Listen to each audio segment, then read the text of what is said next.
आपने सच्चिदानंद अर्थात सत में लगे हुए चित्त का आनंद ये परमात्मा की उपाधि है, ऐसा कह के प्रणाम किया। वो मेरे समझ में नहीं आता।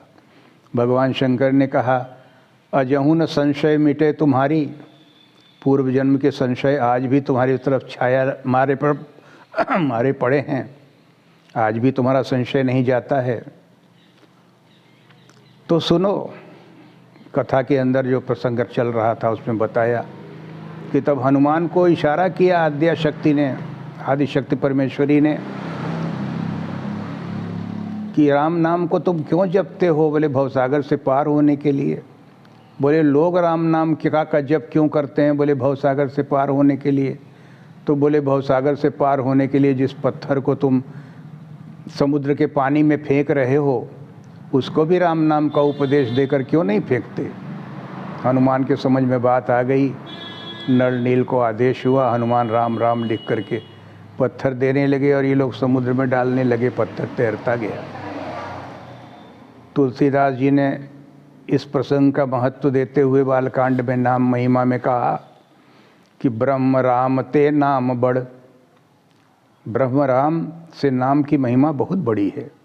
राम ने तो कुछ गिने चुने हुए व्यक्तियों का उद्धार किया, लेकिन नाम ने अनेक पापी पुण्यात्माओं का उद्धार किया, एक रस उद्धार किया, कोई भेदभाव नहीं देखा। यही कारण है कि विद्वज्जन सुजन सब के सब इस कलिकाल में राम नाम का ही सहारा लेते हैं, जिसके कारण आसानी से दूरी तय किया जा सके और सरलता के साथ भगवान में मन लग सके। कि विभिन्न नामों का स्मरण करते हुए लोग राम नाम की महिमा न जानने के कारण राम नाम की अवहेलना किए रहते हैं। जैसे आप उदाहरण ले लें, कुछ महापुरुषों के मुख से हमेशा ओम निकला करता है। भक्त जब प्रणाम करते हैं तो महात्मा के मुंह से निकलता है ओम, तो भक्त सोचते हैं कि यही बोलना भगवान के पास पहुंचने का तरीका है। तो ऐसी भ्रांति फैल जाती है भक्त मंडल में कि भक्त मंडल के लोग मेरे पास भी जब आकर प्रणाम करते हैं तो पहले ही कहते हैं ओम। हंसी आ जाती है कि लगता है जहाँ से इन्होंने ओम सुना वहाँ से इनको ओम का आशय नहीं समझाया गया। ओम का आशय ये है कि आप जो कार्य कर रहे हो, जो बात मुझसे कह रहे हो, उसको स्वीकार करने का सबसे शॉर्ट टाइम में उत्तर ओम होता है महात्माओं का। ओम एक वो अवस्था है भजन के आखिरी स्तर का जहाँ जाकर के साधक विश्राम पा जाता है, जिसका नाम परम धाम है, परमात्मा है, साक्षात्कार है, लीन होना है। उस स्थिति का आभास पाने वाले महापुरुषों के रोम रोम में वो स्थिति ही व्याप्त रहती है। उनका चित्त सदा उसी शांत, एकांत और निर्दोष वातावरण में निवास करता रहता है। इसलिए जब कभी भी उनको उद्वेलित करता है समाज, प्रेरित करता है बोलने के लिए, तो उनके मुख से पहले निकलता है ओम। और आपके सारे समर्पणों की स्वीकारोक्ति के रूप में महात्मा ओम कहते हैं। आपने प्रणाम किया तो उन्होंने कहा हाँ, जैसे हाँ बोलते हो आज समाज में, तो उनकी बोली में वो है ओम। माने हमने स्वीकार किया, तुम्हारा प्रणाम स्वीकार किया, तुम्हारा राग भोग चढ़ाना स्वीकार किया। सारे स्वीकारोक्ति के लिए उनके मुख से निकलता है ओम। अब इस तथ्य को जानने के बाद समझ में आ जाता है कि वो तो वो हाँ कह रहे हैं, उस हाँ को रटने से हमको क्या मिलेगा। फिर आ जाओ आप ओम नमः शिवाय पर। ओम नमः शिवाय मंत्र का हिंदी में अपने भाषा में अर्थ देख लो। ओम परमात्मा का वो इंगित शब्द है जिससे परमात्मा का भान किया जाता है। और आगे आप कहते हो नमः शिवाय। नमः का अर्थ होता है प्रणाम करना, नमन करना।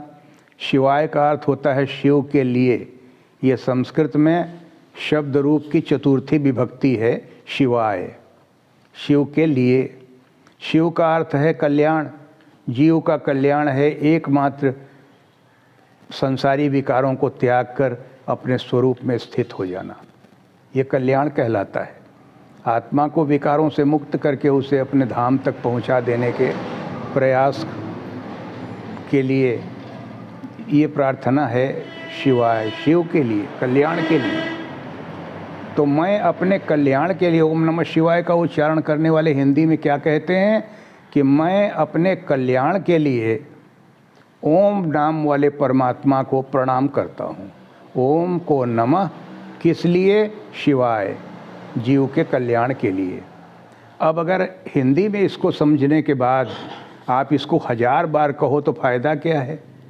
एक बार तो ठीक है, 2 बार 4 बार ठीक है कि मैं अपने कल्याण के लिए ओम नाम वाले परमात्मा को प्रणाम करता हूँ, तो कर लिए ना। अब इसको 100 बार, 1000 बार, लाख बार, 1.25 लाख बार करना तो मेरे ख्याल से बेवकूफ़ी है, कोई लाभ नहीं इससे। गायत्री मंत्र पर आ जाइए, हजारों वर्ष की कई बार तपस्या करने के बाद विश्वामित्र बार बार किसी न किसी विकार के शिकार होकर पतित होते रहे।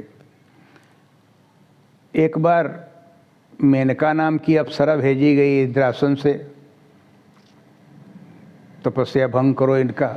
आई माया करके, उन्होंने माया करके मेनका ने